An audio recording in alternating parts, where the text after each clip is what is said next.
পবিত্র ঈদুল ফিতরের আর মাত্র কয়েকদিন বাকি।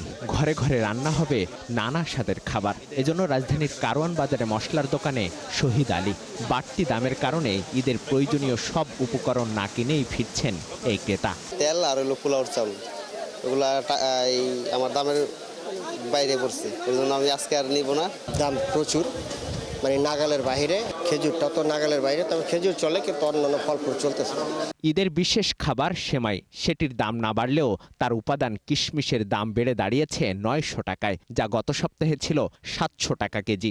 মাংস সুস্বাদু করার মশলা আলু বোখারা, এটির দামও দ্বিগুণ। বেড়েছে আরও অনেক মশলার দাম। কিশমিশ আমাদের পাড়ার দোকানে পাই 70 থেকে 80 টাকা, বা 700 থেকে 800 টাকা, সেখানে 900 টাকা চেয়েছে এখানে। যুদ্ধের প্রভাব দেখায় এখন দাম বাড়াইছে। যে আলু বোখরা ছিল 500-600 টাকা কেজি, বর্তমানে 1300 টাকা কেজি।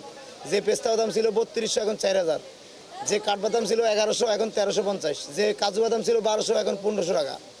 আমদানি করা প্রোডাক্ট প্রত্যেকদিন দাম বাড়তেছে।